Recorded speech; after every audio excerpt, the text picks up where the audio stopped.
I was alone. I was all by myself. No one was looking. I was thinking of you.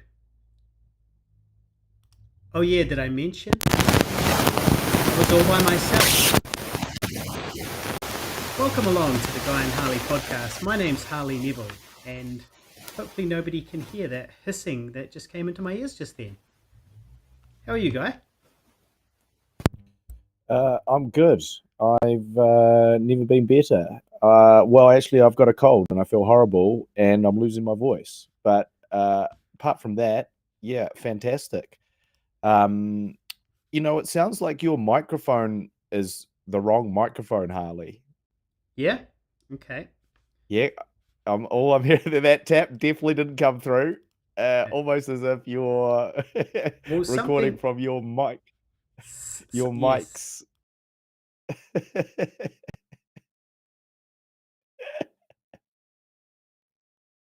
Oh, now you've gone. He's completely gone now. It's a great There we go. start to the There we podcast. go. A good tech check, Guy. Yeah. You're supposed to tell me in the tech check that my mic sounds bad. Okay. Well, I'll be honest with you. I was only thinking about it as you went into your monologue, and I was like, God, this sounds like shit. Wonder what it sounds like shit. Oh, maybe he doesn't have his mic turned on. Oh, that'll be it. That'll be it. Yeah. Well, there that we is go. exactly what happened. Cool. Well, welcome along to the show, which we are doing remotely from next door. Guy's directly through this wall just here. If he were to yell, I'd be able to hear him. And we're doing it separately because we're not friends anymore. Can't stand to be in the same room as each other. Well, especially not when one of us has a cold. Yeah. So I can't afford to be getting sick at the moment. Lots of exciting things on the horizon. So really don't want to be getting sick. And so the idea of sitting for an hour or two in the same room as you, I was thinking probably best to avoid that. Well, I wouldn't. I cancelled my writing session this evening because I was just going to be sitting in a room with that person, with Anna Marie, who's my co-writer currently, and I was like, look, I'm sick. I will just be sitting right next to you being sick. It's probably not the best idea for me to come over and do that. Yeah. So definitely not feeling amazing. Definitely under the weather. Started feeling sick just unluckily straight before my close personal friend Alex Savage was scheduled to wrestle on the weekend. And I love to go and see him perform, and I was concerned that was not going to be possible, but I gutted through it to see him beat up a woman and win his match. So it was great. It was a great time. And give her the flu. And potentially give her the flu. We've yet to see. It was. I'm told it was fist bumps all around. No shaking of hands, fist bumps all around. But who can say whether? To be honest, I feel like if I'm at my most contagious today, because yesterday and like the previous days I wasn't coughing. Now I'm coughing. Now I'm coughing all over the place. So, yeah. Well, I actually heard you coughing like through the door the other day. So you're definitely sick. I can hear it. Yeah. So we're not faking. This is real, but we had to get a podcast under the belt. We did. Belt? Yeah. Yeah. Under the belt. Speaking of wrestling, I saw a horrific injury the other day, which was bestowed upon me by the algorithm. And it was Charade. Have you seen this? This guy Charade, his name is, and this was like 2012, but I'm about 12 years behind my wrestling news. It wasn't WWE or anything like that. It was like more independent something. But he did like a backflip off the top rope, a big backflip. I think it was meant to be like a 1.5 flip and kind of land on his stomach on top of like someone else. But he basically over rotated and just landed on his head and sort of bent in a really horrific traumatizing for me to watch kind of way. Bent in a horrific way at about the chest, broke his back, I believe. And then the other wrestler, the ref didn't call the fight off. And the crowd just goes silent. They just go silent. They're like, oh, because everybody could see how bad it was. And then the ref like encourages the other wrestler to like pin him, even though he's sitting there all like munted. And he instinctually, because he's a dedicated wrestler, he sort of tries to kick and kind of acts like he's still kind of dazed in that. But he was way too injured to be trying to pull that off. And the other wrestler could see it was a problem, tried to kind of, pin him, but didn't really do it properly. And then the ref was like, no, pin him properly. And then so he did it again, like moving a person with a horrific injury. And then, 1, 2, 3, he won the fight. But the good news is he did survive and he did recover. And then he went on to crack his skull open several years later, also wrestling. So a happy ending. Look, wrestling is. I have seen that clip. I'm pretty sure. I've seen quite a lot of botch clips. One of the worst clips is actually Sid Vicious, R.I.P., who recently died about a week ago. He jumped off the second rope. So the second rope, not the top rope, the second rope. Just jumped off the second rope to deliver like an axe handle to someone. Double axe handle, and his leg just completely snaps in half, and he's holding it, and it's just, like this is it in the boot, if you know what I mean. Yeah. And he's just like screaming, and everyone's like, "Oh shit!" So that was so I've seen a few. I don't like seeing them, to be honest. No, but it's interesting, because while a lot of these crazy moves where you think 100% someone's going to die, people have yet to really die. However, some very simple moves, for instance, someone doing a dive between the two ropes to the outside. Recently, Luchador Mexican died because he just goes straight through and then he hits his head on the guardrail. Yeah. And then the guardrail, and then he has and it was from a brain bleed, he dies. Yeah. And then another one, which because this is just the thing, wrestling is just inherently very can be very simple things. So there's another one where someone was trying to do a sunset flip, which is essentially when the one wrestler is bent down, the other wrestler jumps over them and grabs onto their legs on the way over to roll them up into a pinning combination. And essentially he jumps over and then he just doesn't rotate properly and lands on the top of his head, paralyzed from the waist, from the neck down now. And he was like one of these, big guy, but super strong, used to fight in the UFC as well, like just a total monster of a guy. And then just the simplest move, the most innocuous move that you would never think, would win one. That's just the nature of it, Recently at that wrestling show that Alex Savage wrestled, one of the people got clipped the back of their head on the guardrail when they took a power bomb and had to go to hospital for the night. Concussion. So shit happens, bro. Shit happens. Yeah, well, especially if your job is to jump off things. Shit happens. Yeah, well, if your job is to fall down a lot in a variety of ways, which is really what wrestling is all about, then things can go wrong.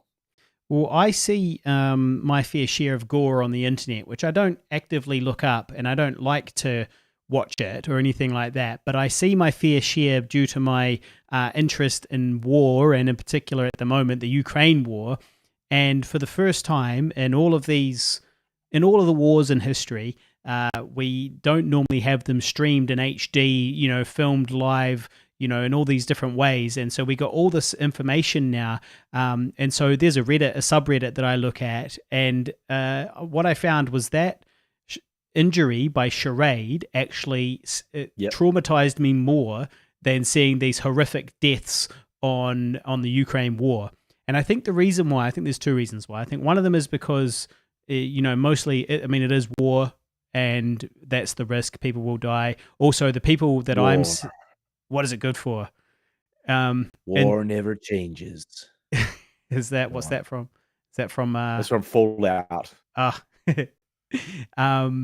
Yeah. So yes.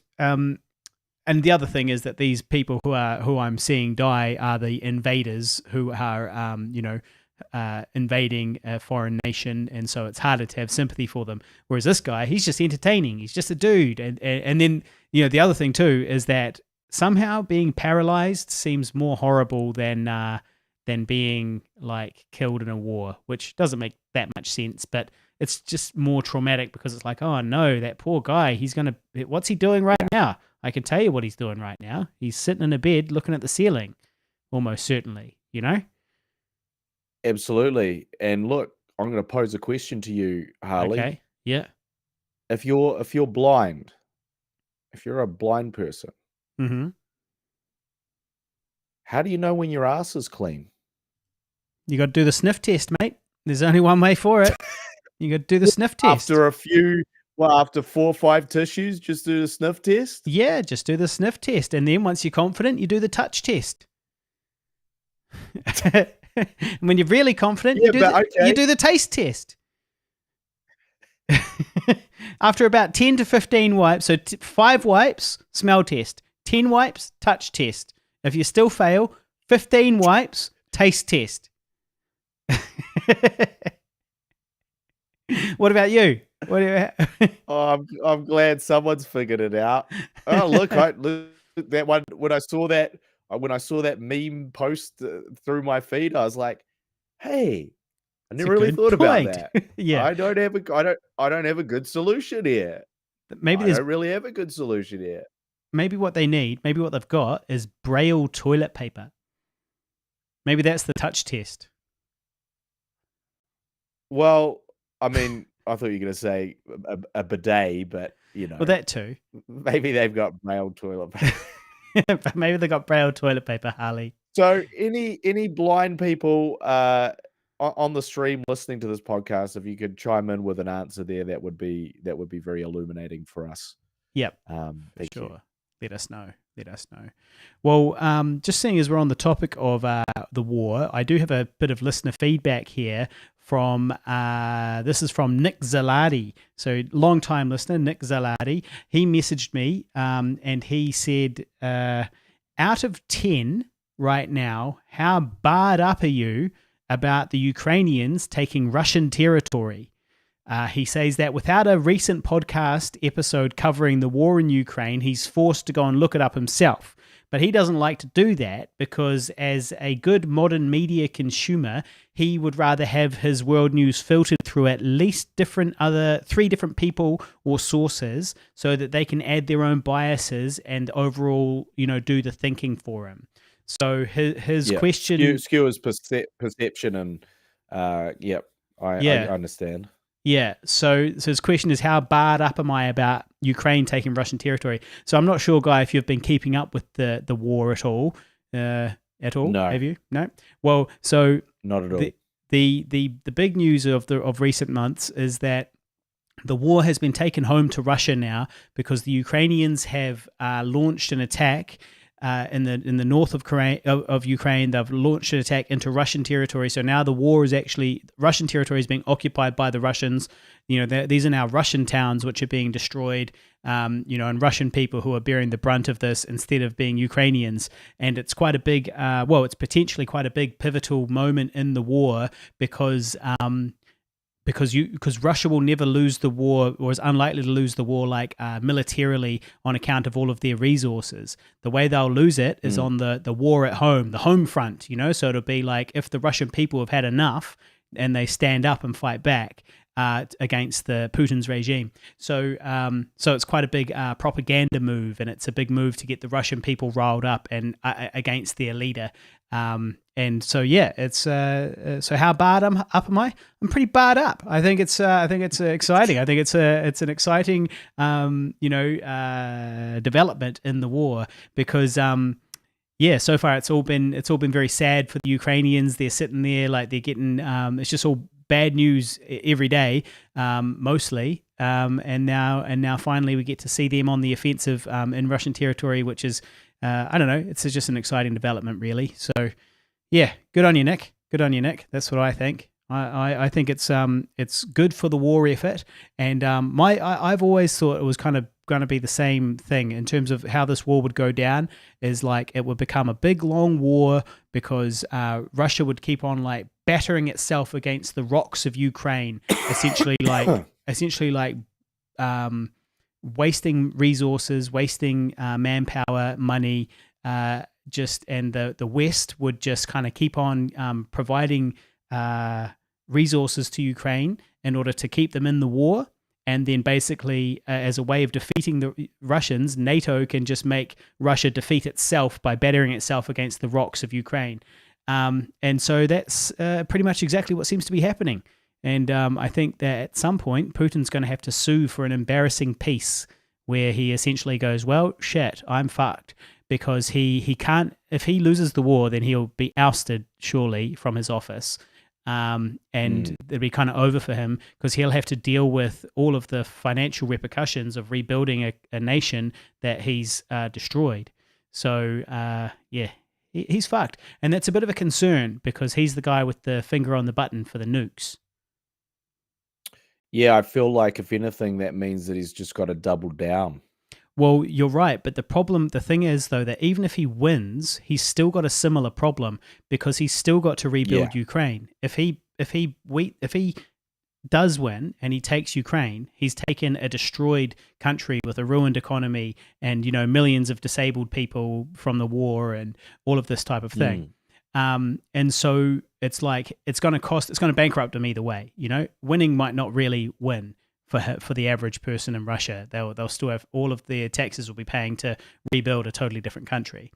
But we'll see. Doesn't feel like he really thought it through. Or I guess his thought was would be a quick and decisive victory, and I think he said 15 days. I think it was meant to be a 15-day special military operation, and so like 100,000 or 150,000 Russian soldiers poured across the border. And attacked Kyiv, the capital, and the idea was like, 15 days, special military operation. We'll get rid of the Nazis running that country. And then that was 2.5 years ago. 2.5 years ago, well, 600,000 dead Russian soldiers. Terrible. How many dead Ukrainians? I'm not sure, but it's way less. It is way less because they're better trained, better equipped, and they're on the defensive. So being on the defensive gives you an advantage in terms of how many losses you take. Being on the offensive, you take like way more. They reckon you need 3-to-1 ratio when you're attacking, and that's because of all the extra deaths when you're attacking. So I'm not sure how many it is, but there's still also the countless, I don't know, not countless, but lots and lots of civilian deaths as well as a result of all the indiscriminate missiling of cities and stuff like that by the Russians.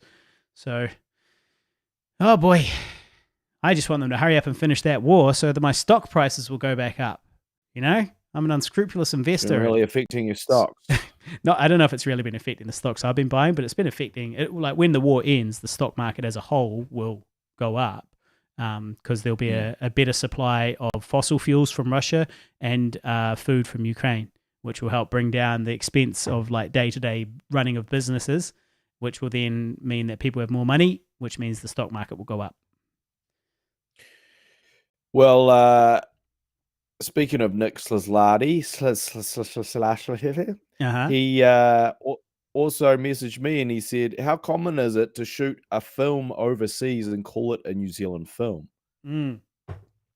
And I did answer that, but I said quite common if it's a New Zealand team doing it. And he said, what are the benefits or access to cheaper crew, etc.? I said, or international cast or location that's part of the story if it's a co-production. But we do a lot of co-productions. And sometimes it does seem like, how's this a New Zealand film? There's a question of like, how was this funded by the Film Commission? But the truth is that normally it's either it has to be, and the criteria I think is a bit looser over here, but it has to have like New Zealand team involved, or they have to shoot it in New Zealand. Mm. But like with Ireland, but also the other thing is that almost all the films we do over here are co-productions because no films get funded outright in New Zealand by New Zealand, which then opens up for us to kind of either do something with other people or them do something with us. Mm. So I yeah, think I think it would be really cool to do a production in somewhere like Thailand where it's like cheap, fun, great weather, get great value for money, and we go over there with 100,000 New Zealand dollars, but film over there a movie worth that looks like it's kind of 3 times as much, because you're getting everything by for cheap. exploiting the locals. Well, no, you can I'm with pay you. very I'm good with you. rates. You could pay great rates and still be a lot cheaper than paying those bloody expensive money hungry Kiwis. The Kiwi Those crews. bloody Kiwis. Those bloody Kiwi Those crews. greedy. Extortionate Kiwi crews. Well, look, I mean, that does bring me to my actual point, which is actually literally that point, which is Yeah. that it almost, and look, I'm not like, oh, you don't deserve to be paid industry rates or anything like that. My sort of kind of general argument is that industry rates have to scale up or down relative to the overall budget of the thing. Mm. And so you can't, for instance, work on a short film and go, yeah, well, the thing is, I was getting paid $1,000 a day on Minecraft. Yeah. Um, Yeah. and so that is my rate. My daily rate is $1,000. And you know what? You're ripping people off if you don't pay them $1,000 Mm. because that's industry rates. Mm. And it's like, yeah, of course it is industry rates contextually to the budget of Minecraft, the movie. But it cannot be industry rates contextually to, $100,000 or 50,000 or 30,000. Like they're on different things. And I think we have a big problem of an inability to scale relative to our budget, as in essentially these overseas productions have set a bar of industry rates and what people charge for those industry rates. And then in New Zealand, when you go to another film, you go, yep, that's what I need per day. And it may well be what you actually need per day to make a living and survive and get by, but it's not sustainable in the long term.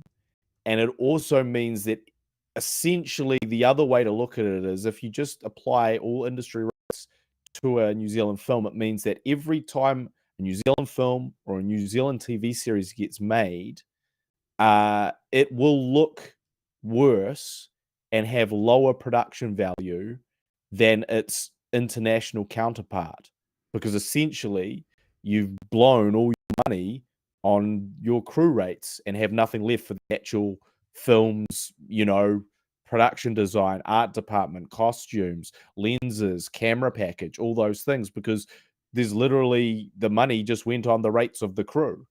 And so no one really talks about that because no one wants to say, oh, hey, man, you should get less. But it's not a matter of should or shouldn't get less, or it's just a matter of scale relative to budget. And you have to scale accordingly. And I don't think we do that very, very much. And I think it creates problems for some of these films because they're like, shit, although this is a $4 million film, we've spent $3.6 million on the crew. Yeah. The same crew that we would have got for free on an independent one. So we're making a $400,000 film now, and it's going to look like a $400,000 film. Now, yeah, don't get me wrong. You could say, well, but the crew will bring their skill and expertise. Absolutely, they will, and absolutely there will be some, uptick in quality and using those experienced good people. but I don't think it will balance it out, because if, this, for instance, if this DOP shows up and he's like, all right, okay, where's my team? And he's got his little team there. He goes, cool, where's the lights? And there's like 2 lights because they spend it all on the team. Mm-hmm. And he's like, where's the okay, all right, and forget about the lights. We just need an amazing camera with these beautiful lenses. And then someone rocks up and they go, well, we can actually only afford the C camera. It's like, oh, all right, well, don't worry, because if we just pointed it at some beautiful production design, and the production designer comes up and goes, well, we couldn't really afford to dress this set, so it's we're just going to shoot against. I hope you don't mind light switches and blank white walls. I hope you're all good with those. And then suddenly you're like, damn, we're in trouble here. Yeah. So just a thought for the industry. Well, evidently I'm out of touch with what's a fair rate, because recently I had a job that I couldn't do. It was $500 to go and film an interview. It would have taken, an hour. The actual interview was not very long, and it would take you a little while to go there and set up your lights and get it looking okay, and then film it. But the interview itself would be like half an hour type thing.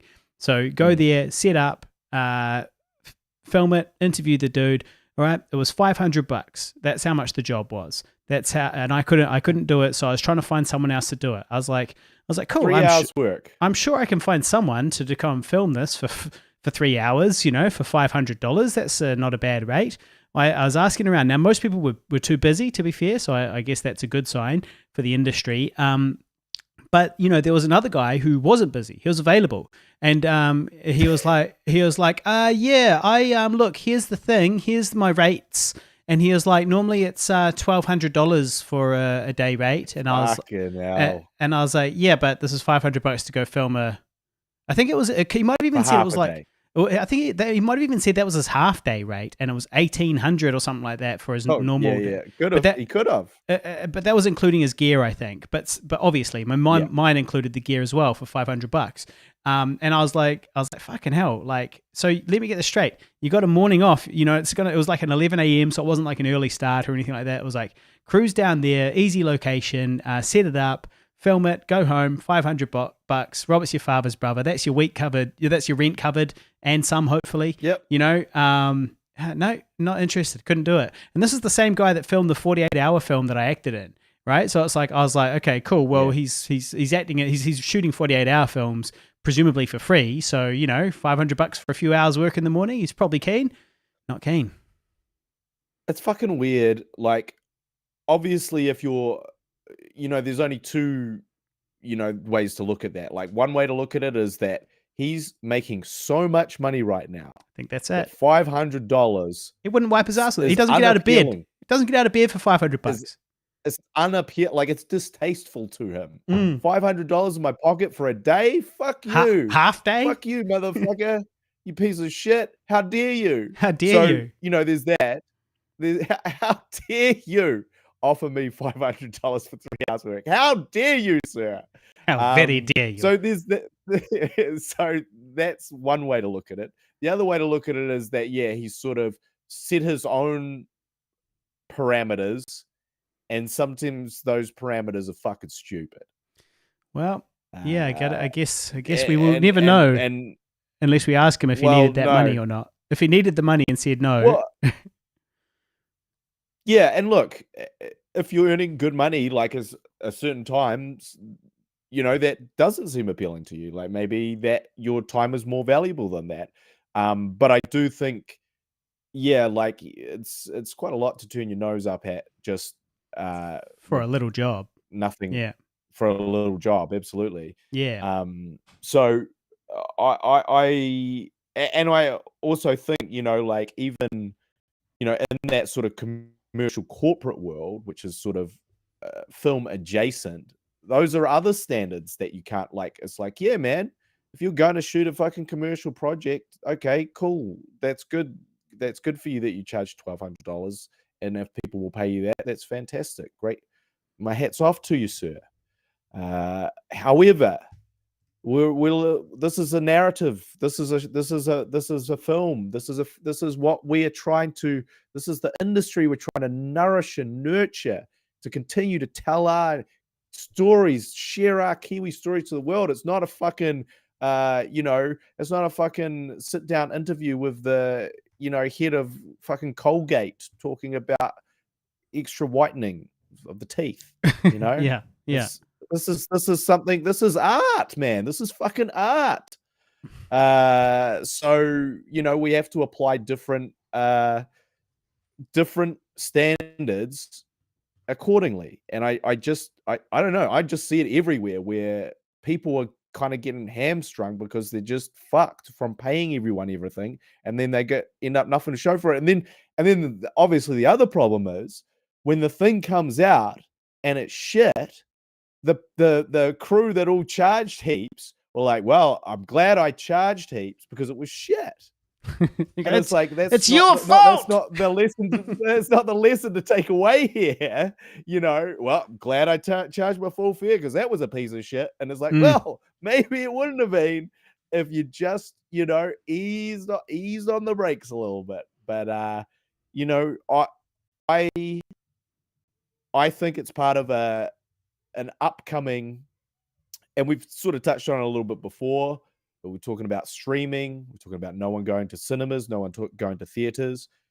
This is all heading towards a big fucking problem. This is all heading towards a huge disaster for the industry, for the New Zealand industry, for the film industry as a whole. There's only one. It's not going to get reversed, right? It's heading towards this thing, just like the music industry has gone through it, but the music industry had a little ace up its sleeve called live touring, which the fucking film industry does not have up its sleeve at all.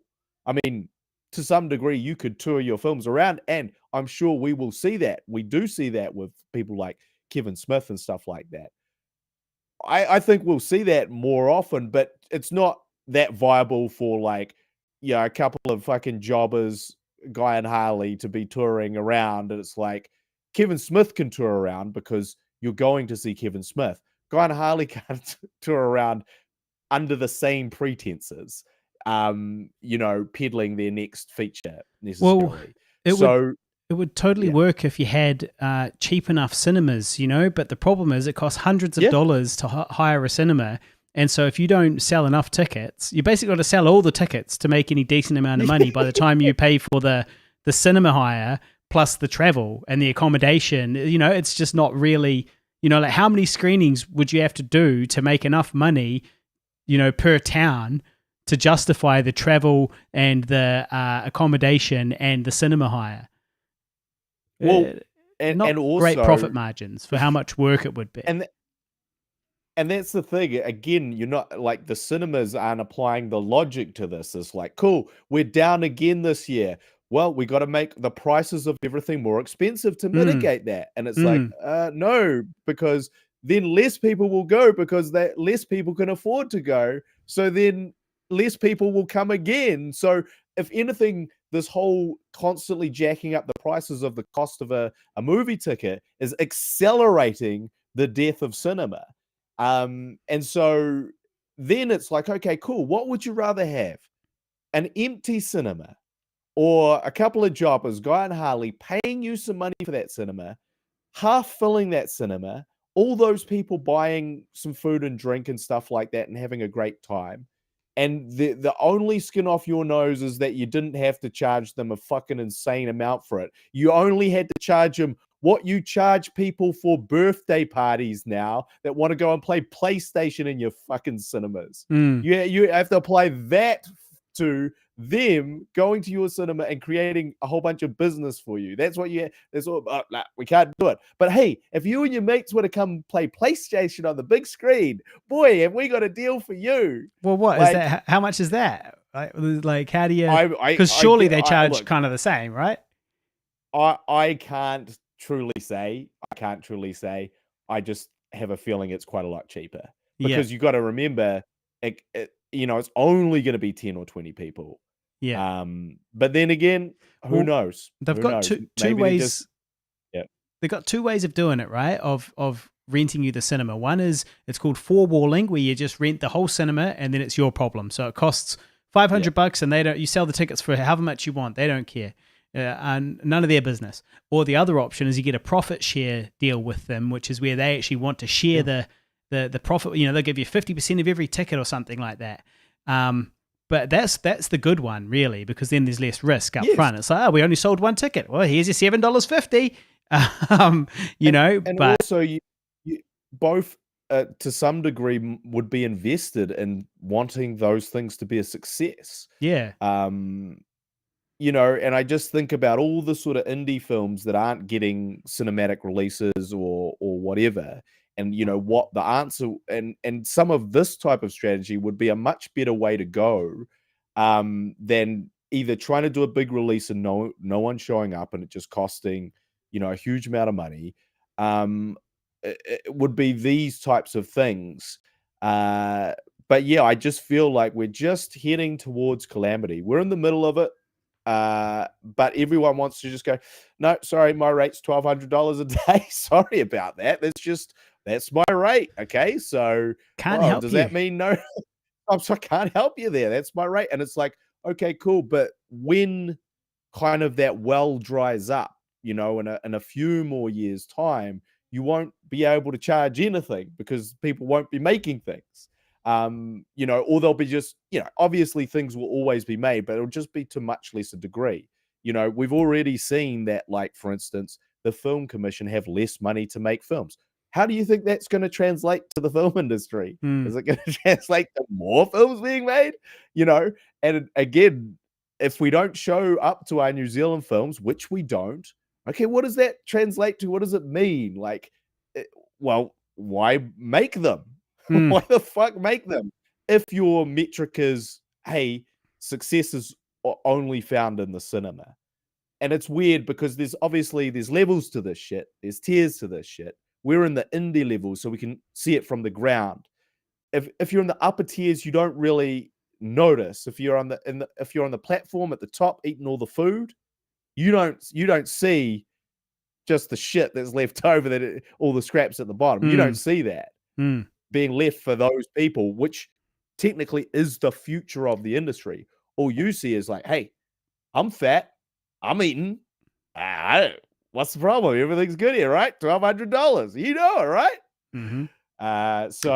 Well, he obviously didn't want to develop that relationship with me either, because I've never hired him for anything before. So it's not. So you might be like, okay, look, it's a little bit lower than I like, but I would like to, establish a working relationship with Harley Neville, the Harley Neville. Yeah. So I'm going to take this slightly lower paying job.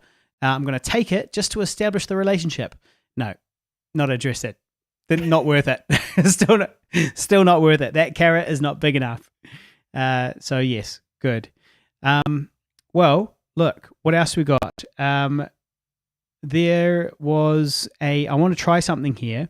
There was so have you seen my latest ad, Guy, where I'm being shaved on the television? No, I've only seen the one where you're in the pool with the yogurt. Or looking at the guy in the pool with the yogurt. Well, that's also funny. Well, let's try something here, mate. Here we go. Are you ready? This should work. I'm ready. Okay, here we go. That's a shot of my hairy back. 1 second. Yeah, beautiful. Just really hang on that.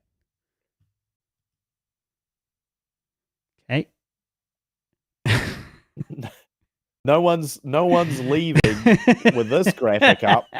No one's immediately clicking off with this graphic up, so don't you worry there. We're all glued. Okay. Hang on. I'll make this work. Oh.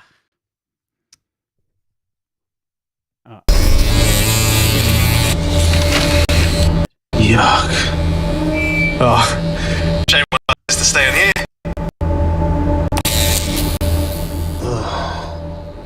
Results? Expensive power and cheap power, they're identical. Same energy, probably cheaper. All right, let's go again.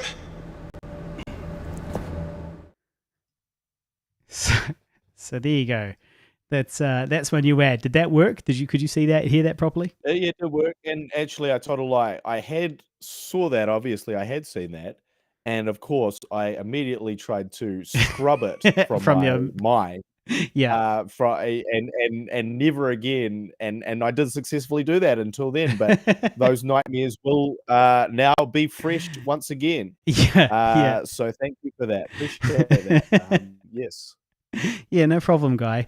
Yeah, that's funny in that one because he body shames me as well. He's like, he looks at my hairy body and he goes, and this wasn't in the script, and he goes, yuck. So that was an ad lib.